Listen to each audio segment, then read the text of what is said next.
Well, Cynthia, welcome to the Bookthinkers Life-Changing Books podcast. How are you doing today? Thank you. I am doing well. I am doing really, really well. I'm super excited, you guys. We are filming this podcast at Secret Knock, which is one of Greg Reed's events, and we had the opportunity to attend the show for the last 3 days. We figured we would do an in-person podcast. So, Cynthia, for those that are not familiar with you or your work, could you please introduce yourself to everybody? Okay. Well, my name is Cynthia Kahi, and I am an author. I am a restaurateur, an entrepreneur, and I do real estate. I am a mom of 3 beautiful ladies, and I have written this book to share with everybody who wants to be proactive in their growth and not reactive with their life. I love it. So I just read the book again on the plane ride over here, and I wrote down a bunch of questions. There's a quote that you start the book off with, and I'd like to read it from my phone here. It says, "You can have more than you've got because you can become more than you are," by Jim Rohn. So why did you decide to kick off the book with that quote? So in my self-development journey, I wanted more. And I tell the story in the book where I just kept searching and searching and searching. And somebody gave me this podcast. It was a YouTube video, and he said that. And it just really got me to think. Because I was thinking of more, I was like, I can become more. I can have more. I can become more. How do I do it? So that was the main reason and the intention behind it, because I learned also during my journey that intention is huge. So if it's okay if I interrupt, I'd like to ask a question, kind of a follow-up to that. What is more? When you say more, what is more to you? Well, that was part of the question. Because at the time when I started my journey, mom of 3, I had already bought the restaurant, I had done real estate for like 8 years, and I just, there was something pulling at me. It was like, this isn't it, there's more. And I kept saying to myself, what is it? So you go on this quest, you go on this search. And so that's what started it for me. It's interesting because I'm not very spiritual, but I think it was spiritual. And on this journey, I have found, I was never baptized, my family's Catholic, and I never really practiced any religion, but it's interesting how comforting it is to me. And when I felt that and that pull for more, I think that's what it was. I think it was God speaking to me. Well, bring us back to that moment. So you're recommended this video. It's a Jim Rohn quote. You listen to it. You start to become aware that you want more in your life. And so did it happen in an instant? Did you say, I am now on this personal development journey? Or did you start to read more books and you started to watch more YouTube videos? Like, what did that look like? Definitely. My first thing was the ticket I bought to the real estate expo, and that was for me. As a mom, you need something, to give you that reason. Why do I want to do it? Well, it had to do with real estate. I've always wanted to see Anthony Robbins, and it was perfect. I was like, oh my gosh, this is it. This was like, I was going to get my answer right here. I was going to get my answer. And Grant Cardone came on before him, and this is when I heard him say, he said, shit, this ain't rocket science. I can do it. And I was like, oh my gosh, I can do it. And it just gave me that hope, because in my circle, I wasn't getting that push from anybody. I wasn't getting that little bit extra. And so I kept searching for it and searching for it. And he came out first, and he came out with a bang. I mean, he had the lights, he had the entourage, he came out. Typical Grant. Yeah, and I don't even know what the song was, but I still have the video in my phone. Yeah. I still have the video in my phone when I first saw him, and I was like, man. And that was like my spark. Felt the spark. I felt it. So that was my very first introduction. And I read the 10X rule because he had offered a webinar. He had offered a webinar, and it was for free. And he was giving away a ticket to GrowthCon. Wow. A totally new experience for me. Being in the room with all of these people who thought like I was starting to think. I had never thought of it like that before. So that was part of my kick to get me into self-development. I didn't even know the word, to be honest with you. I really didn't. So you get into Grant's community. Yeah. There's a lot of support there. You start learning about the 10X rule. A lot of the Bookthinkers family were very familiar with Grant and his work. We're excited when we hear his name, as I was in the beginning of the book when I saw that this is kind of how your journey started. So what have you been applying the 10X rule to? your restaurant business? What does that look like? Yourself, everything? Honestly, everything. Mm-hmm. I really, really did. The first thing was my restaurant. I was a brand new restaurant owner. I had worked in it for a year. I worked in it like open to close, nonstop. I wanted to know everything about my business. And then I got to a point where I was like, okay, I don't know anymore. Like, I've done everything I can do, but because I read the book, I was like, there can be more. There's more levels, 10x everything. My home life, my business. I was like, I can do this, but I didn't know how. And so that's when I hired a coach. And so how has the community supported you, right? Like, you're the average of the 5 people that you spend the most time with. You're inserting all of these new high energy Grant Cardone types into your life. Yeah. You hire a coach. Yep. How has that elevated your circle? It's an amazing experience. Even the last 3 days, right? Yeah. We've got in this community where it's like, wow, this person wants to help me and this person wants to help me. In the community at home, and I say this, and it's not in a bad way, but it's the fact that people aren't getting out there and getting the exposure, so they don't even know it's there. When I first started to talk about 10X, everybody was like, what is that? Somebody literally asked me if it was a cult. I'm not kidding. Somebody literally asked me that, and I was like, yeah, no. It's a business community. It's people who are like-minded. And so what I did was I applied a lot of the business rules. Grant has Cardone Ventures. Cardone Ventures is an amazing group that is really small business, not necessarily small business, but business oriented. They give you the structure that you need that I didn't know about. And then they also give you something that I use in the restaurant, which is amazing, personal, professional, financial goals. And then I get to use that as a leader for my business and all of the young adults that I get to touch with, my experiences, right? I just keep sharing. And so it's really elevated the way I think. And even in my communication, it's been huge. Yeah, in the introduction to the book, you mentioned that communication is one of the most important skills that somebody can begin to develop. I'll just share with you briefly that when I was younger, middle school, high school age, I had very severe social anxiety. I couldn't string together 4 words without 17 verbal pauses in between, and I would normally just get all red and shy away. And so by choosing to develop my communication skills, doors are just swinging open in every area of my life. We're having this conversation. So what have you done to improve your communication skills, and how has it impacted your life and your businesses? So I didn't write this in the book because I actually learned it a little bit later for communication style. But everything comes from you and what's inside of you, right? So if I didn't know that positive reinforcement and encouragement was such a huge incentive for somebody, maybe incentive isn't the right word, maybe it's more, it's encouragement, it's support, right? As a kid, mom or dad always just say, don't do this, don't do that, don't touch this, don't go over there, be cautious over here. And so it becomes a mindset, right?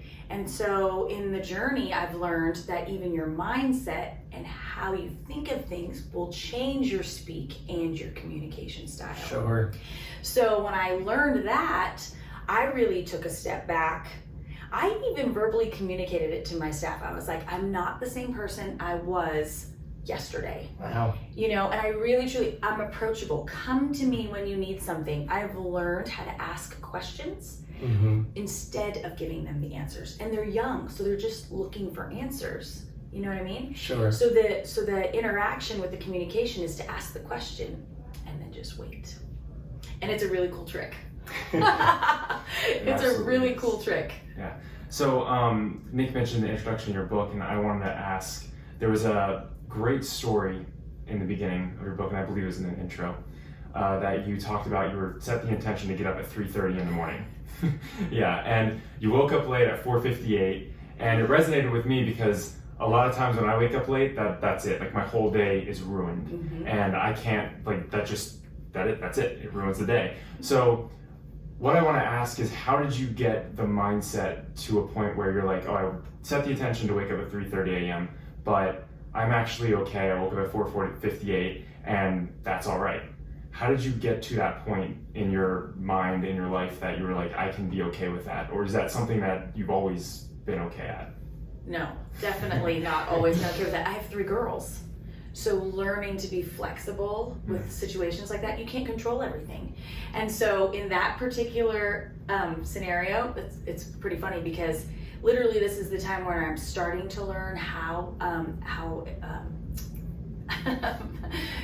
forceful your brain is, how important, how impactful. The things that you put into it, you know what I mean? Then you actually visualize it and it's happening. So I stopped myself right before I went to bed, right? In the story, well, in the actual instance, and it was too late. But I told myself this, so this is the part. When I got up, I was like, I can do this. I can still make it happen. If I would have went to the negative and said, oh my gosh, I messed up. I can't believe I did that. You know, I threw a fit. It would have changed my whole day. It would have changed the whole experience. And I kept the vision of what am I doing? Where am I going? What is this for? So again, that does have to do with intention, but it also goes to mindset, because if you constantly go back to the negative, right? That's what you'll always do. Yep. You literally have to stop and say, nope, I'm in today. This is where I'm going. This is what I'm doing. And I'm happy about it. No makeup at all. It sounds like a hard thing. Now, before we go on with more concepts from the book, I'd like to have you tell everybody a little bit about the book. Why did you write it? And how did you choose the title? I see it on your wrist as well. Yes. I like that you're repping the book. Yes. And who's a good fit for the book? Who did you write it for? We've talked a lot about this in recent just efforts, because I want to share. So one of my affirmations in the book is I share very well. At one point in my life, I didn't share very well. I didn't communicate well. And I wanted to share with everybody that yes, you can. Because all your life you're told, like I said, you can't do this, don't do this, be careful of this, and all of that. Well, there's actually somebody telling you, yes, you can. Grant Cardone came out and said, if I can do it, you can do it too. And I was like, well, shoot, if I can do it, then you can do it too. I mean, I'm not Grant Cardone, but I'm telling you, I wrote a book. And it gives you the steps and the tips and the tricks that I have learned during the process. And the thing that I really cannot stress enough is that your mind is so powerful. And because of what we tell it, and because of how we tell it things, it actually puts in our path what we tell it. So if we tell it what we don't want, that's what comes in our path. If we tell it what we do want, then that's what we get in our path. And it comes up in different ways, and it's so amazing to me, and it's really kind of shocking. And part of the speakers this time were affirming for me exactly everything that I had learned, and I was like, this person's speaking my language. I was like, yes. And so the more you talk about it, the more you practice it, right? The more you get it. Yeah. It's one of my favorite reasons for attending conferences like this. Over the last 3 days, we've seen dozens of great speakers. Yes. And although I've read some of their books already and I understand the concepts or have seen them before at other Greg Reed events, it helps to cement that neural default pathway to whatever they're teaching. Yeah. So be courageous, think bigger, whatever the lesson is. You can do hard things. It's important to be in this environment, to have the people around you affirming what you're trying to teach yourself. Yeah, so it's been really big. Now in chapter 3, you talk a lot about courage. It's one of my favorite subjects. I just read a book by Ryan Holiday that just came out, Courage is Calling. So what does courage mean to you? It's really that 2 seconds where you have the choice to say, yes, I can, or no, I can't. Yeah. And really, I heard in one movie I had just watched recently, and he said you only need 5 seconds of courage. And I thought to myself, you're right. And I had already written the book. But for me, it took courage. But part of the courage is the confidence. Yeah. And so I talk about confidence a lot as well. But courage, yes. If anybody told me several times that I would not write a book, if I didn't have the confidence in myself and to believe in myself that I could do hard things, then I wouldn't have written the book. And even several times during the book, I had said, who am I to write a book? You know, I'm like, I'm just Cynthia Kahi. But the fact that I want to share something with somebody and I want to say that you can do it too, you can do hard things, that's the courageous part. And the next step of my courage, right? Because it's a constant evolution of who you are and who you're becoming. And so it took courage for me just to come to Secret Knock, I'll tell you that. So, but you'll never know what you get out of it if you don't have the courage to do it, just in that one instance, to take that leap, it could change your whole trajectory. Yeah, you need to be in the room in order for things to happen, and you need to be willing to run at the fear full speed in order to see what's on the other side. Yeah. So Luke. Yeah, absolutely. I just kind of want to piggyback off of Nick's question. Something that I've been sharing lately as big wins is getting out of my comfort zone, which is something that I've continued to struggle with, but I'm getting better and better at it. And coming to Secret Knock was also getting out of my comfort zone. I always labeled myself as an introvert over the years, and I don't know if that was out of fear or out of truth, but I was never this extroverted person, and I've become that more. And it's crazy to see how much we can change over the course of years when we just change the stuff in our minds. So what I'm wondering though is, how did you get the courage? Like, what was it? Just those moments at the Grant Cardone conferences that you decided that this is when I'm going to get the courage, or is it a daily thing that you have to do? How did you come up with it to begin with? You really, really have to be intentional. I've always had a lot of confidence, and honestly, I've thought about it a lot. I think it's the small wins. Even though I just found out that it's win stacking, and that's how you build your momentum. But I think just along my process, I can always remember not doing it for somebody else, which I think is huge, to do it for yourself. I'm the middle child, so I have two sisters, and I don't know, I always felt like I was the different one for whatever reason, not good or bad. I just always felt that I was different. So that gave me confidence because I did things on my own. And sometimes I think that helped me with the courage just to do the little things, because honestly, I mean, you can't really care too much about what other people think. Sometimes you need a push. That's what the community is for. That's what the like-minded people are for. But I think Steve Sims was saying it today. He's like, who cares what everybody else thinks? You're the one who's gonna do it. I'm the one who has to live with myself, with my decisions, with my courage or without my courage, right? So I say, why not? Yeah, Steve Sims says they're all going to work for you anyway, so be the courageous one. Which I loved. So. Well, one of those small things that can help build courage, win stacking, is morning routines. And in chapter 4, you talk a lot about the importance of morning routines in your life. Yeah. So tell everybody a little bit about what your morning routine looks like. Well, it's huge. I mean, it really, really is. And I find, just as myself, I don't get to do it every single day. Like, during the conference, I didn't work out. Well, let me tell you, I can't wait to work out. I was actually thinking about doing it next. But so I do, I learned from Coach Burt, mind, body, heart, and spirit. And so each one of those things fills me, and it gives me that internal joy that'll push me through the rest of the day. And it really sets up my mindset for the day. So I like to do it in the quiet. I know we talked a little bit about morning routine. I do want to just say also, I say morning routine, but you can have the routine anytime. It's the me time that you get to talk to yourself, to do the affirmations, to fill your cup. And that's the part that I think is important, because a lot of people have commented and they're like, I don't want to get up at 4 a.m. I don't want to get up at 5 a.m. Well, you don't necessarily have to. You can do it whenever. You can make it your own. And that is something that we do in the book. I ask 3 or 4 things that you want to do. But for me, I like to do a devotional in the morning. I move my body at least 20 or 30 minutes. I've signed up for F45. I don't know if you boys know what F45 is, but it's flipping great. It's 45 minutes. It's called Functional 45, Functional Fitness for 45 minutes, and they do your whole thing. But it's super high intensity, and it's great, and it really gets you going. I think movement is huge. So no matter what you do, I think that's huge. And then spiritually, I do the devotional, and then my heart, I like to do gratitude. I have a gratitude journal. I can't tell you enough how important gratitude is, even on the days like here. Sometimes you get a little overwhelmed, all the new people you're meeting, everything that's happening. I kind of just come back to it, and it's kind of like my center, the gratitude. So those are the things that I do in the morning. I love that. So with the morning routine, you talk a lot about commitment in chapter 2, and I have a question here that I'm just going to read off so I don't mess it up. But what do you think the key to committing to something is? And how does someone come to the point where they can believe in themselves enough to make that commitment?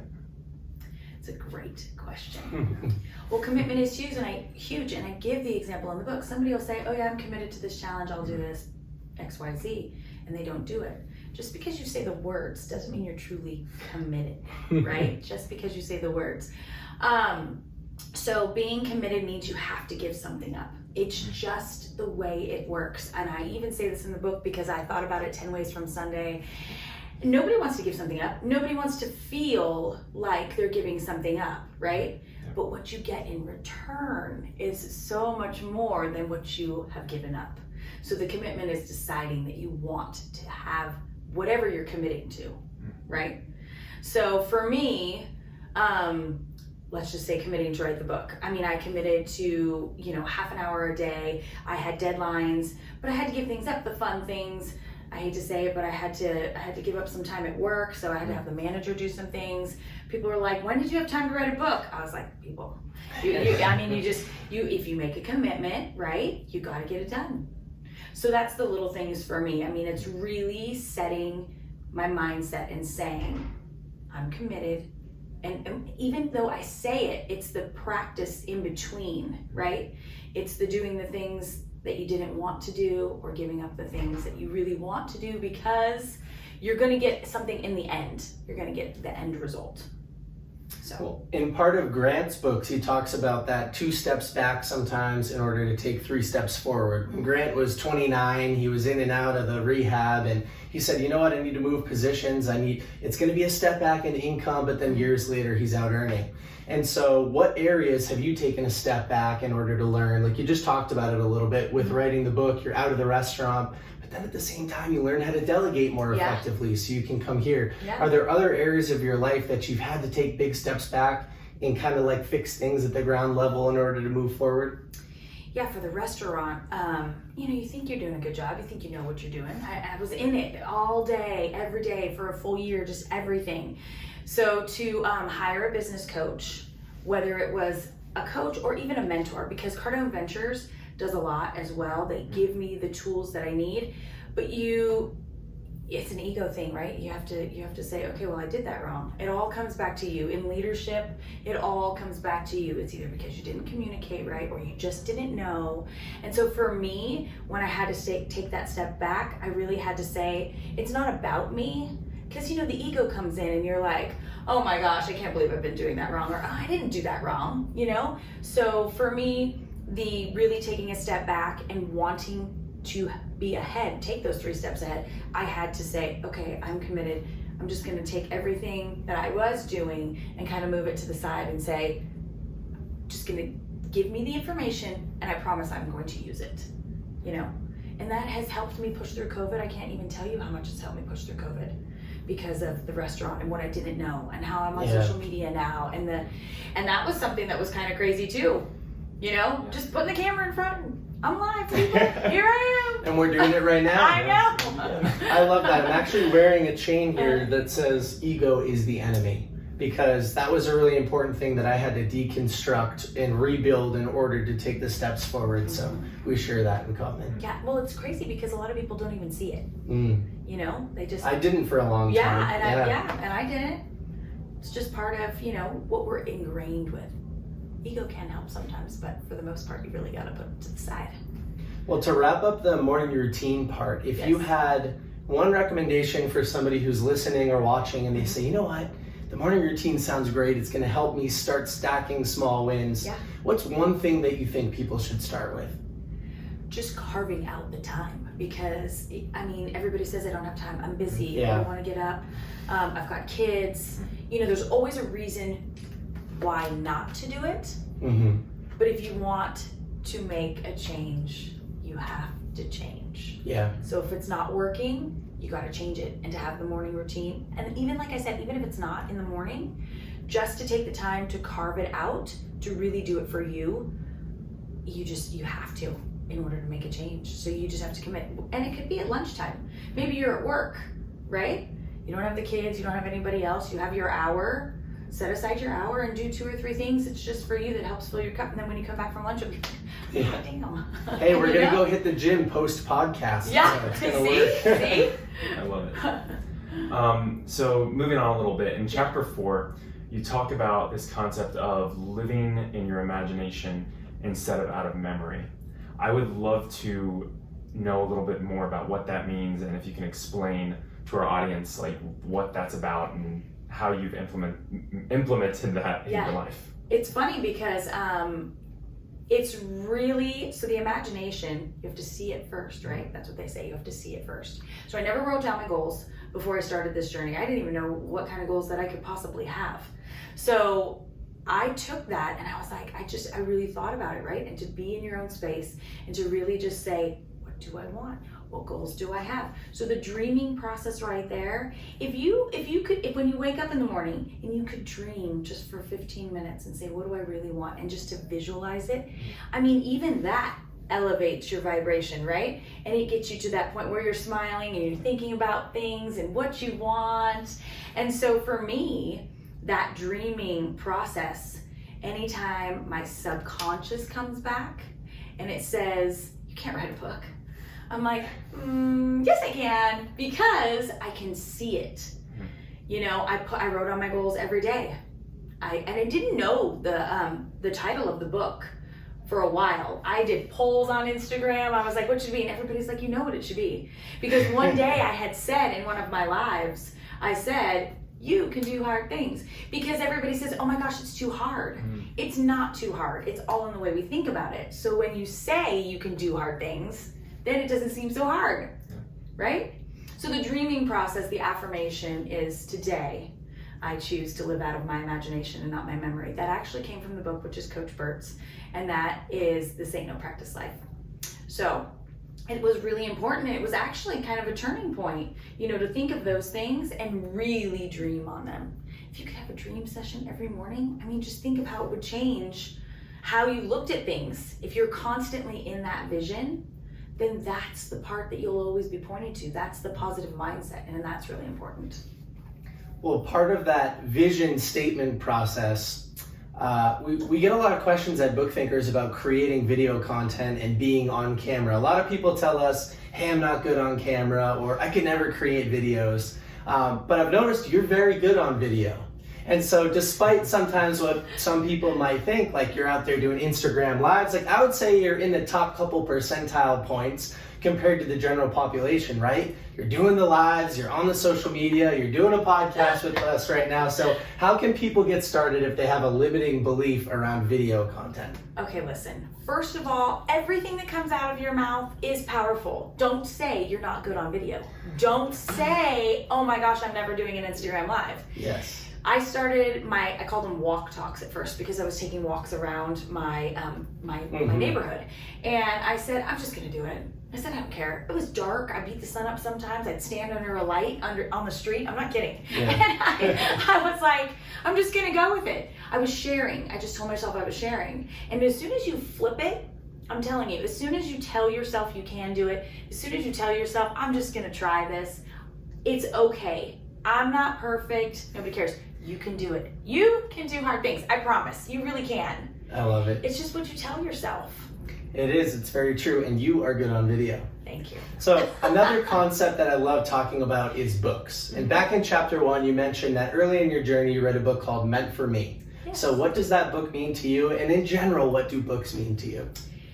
Great question, because honestly, I hadn't picked up a book in years. I just didn't have the time for it. That's what I always told myself. I just didn't have the time for it. I don't have time. I'm a mom of 3 kids. I don't have time to sit down and read a book. And that book popped up probably on my Instagram feed, I think is where I found it.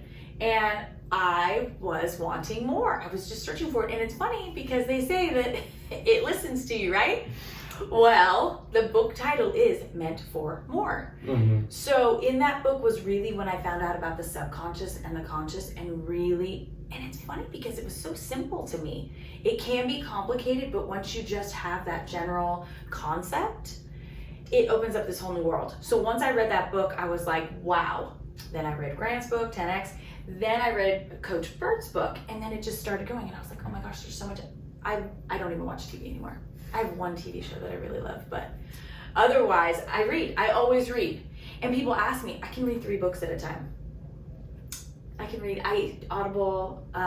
Sharon's was one that I actually read in my hand because I highlighted things and stuff like that. But yeah, I love to read. There's so much value in reading. You don't know what you don't know, and the exposure is huge. It's just amazing. I love books. I do too. I do too, Bookthinkers family. And recently I posted about this question that you can ask people and they tell you that they don't have enough time to read books. You could say, if I give you $10,000 to read a book by the end of next week, do you think you could do it? And everybody goes, well, yeah, of course. And you go, so it sounds like you can read a book, you're just not prioritizing it. You don't see the value. You think $10,000 is worth more than what you were going to get from that book. And so that's why I spend a lot of time with people on book recommendations, talking about, hey, if you read the 10X rule, you can 10X your thinking and your action. Imagine what that would do for your life. Now are you interested in reading? You know what I mean? Yeah. Well, I just want to say one more thing, because in the book, my mantra is when you think at a different level, you move at a different level, and then you expect at a different level. And that actually came from my first business coach. And his name's Ken. And when you read, right, and you're opening up to these new ideas, it changes your thinking. And when you change your thinking, then you take more action. And when you take more action, then you're expecting new things. And it all kind of just goes along with pace. So read. I know you guys read. Read, people. Everybody read. Yeah. So with that, when you wrote your book, you had a lot of worksheets in it, which I really liked. I always like exercises in books. I think it's fun. It's a way to make the book a little more interactive. Yeah. I wanted to ask, are those practices that you do daily, and how did you come up with those exercises and worksheets to put in the book? What was your thought process for that? The exercises itself, I don't do daily, but you would be surprised on how many people I ask, did you do the work? They read the book. I read your book. Oh, that's great. Did you like it? Yeah, it was great. Did you do the work? And so most of the time they say no. But for me, the reason why I did it that way is because I want you to get the value out of it. I want you to make the changes. And this was my way of saying, let me help you. I'm not there with you, but if you do the things in the book, I promise you it will give you value. Well, you know. Yeah.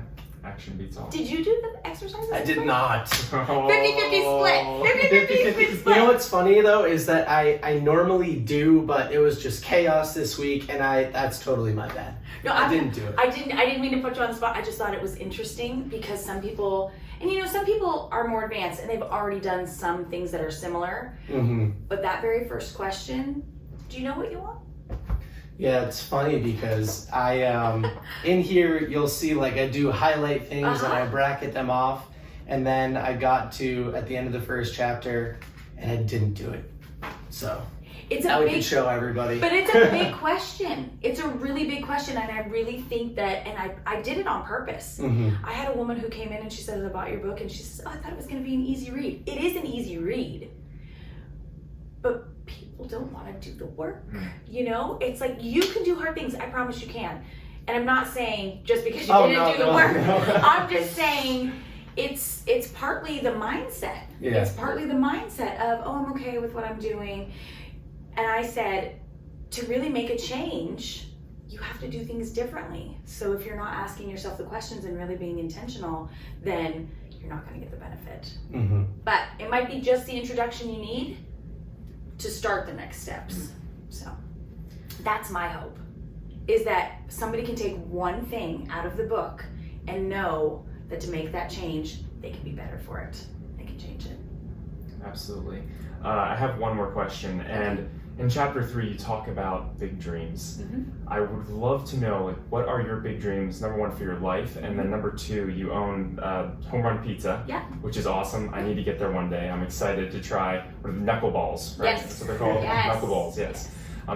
One day I got to try them soon. So what are your big dreams for the restaurant? Well, big dreams for the restaurant. I would like to franchise. It is a process. I'm working through that.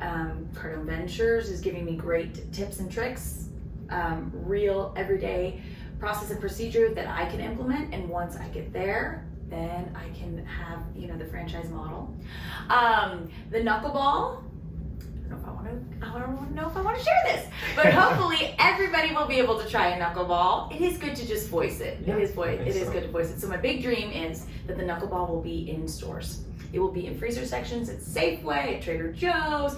A really, really big dream is in stadiums. It's a knuckleball. It should be in San Francisco. It should be, you know, in all the major baseball stadiums because they're bomb. Well, if there's anybody in the audience that's watching or listening and you have any sort of way that you can help, reach out. Why not? Right? Right?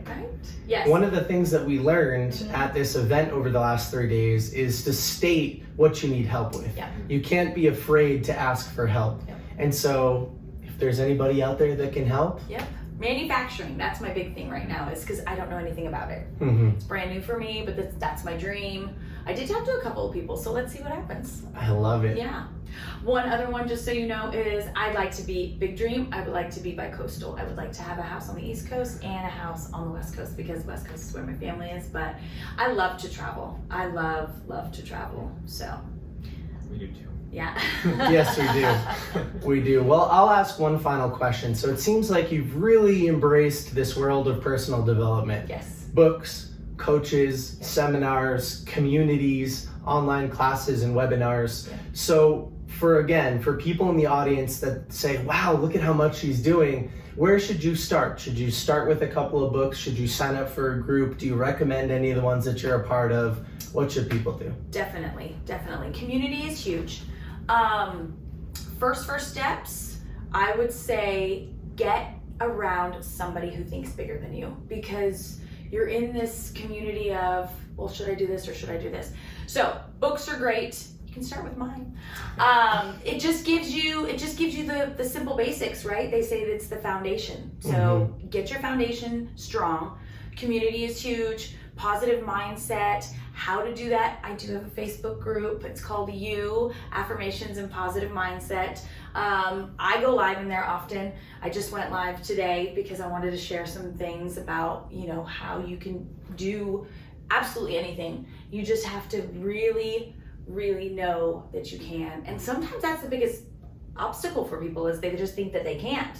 And that's part of the reason why you can do hard things. But the other thing is too, it's the momentum. You see what other people are doing in your community, you want to do more. And so that really opens up your dreams and your mindset and your vision to do more, so that it's really impactful to have those communities to do that. So get involved with something new.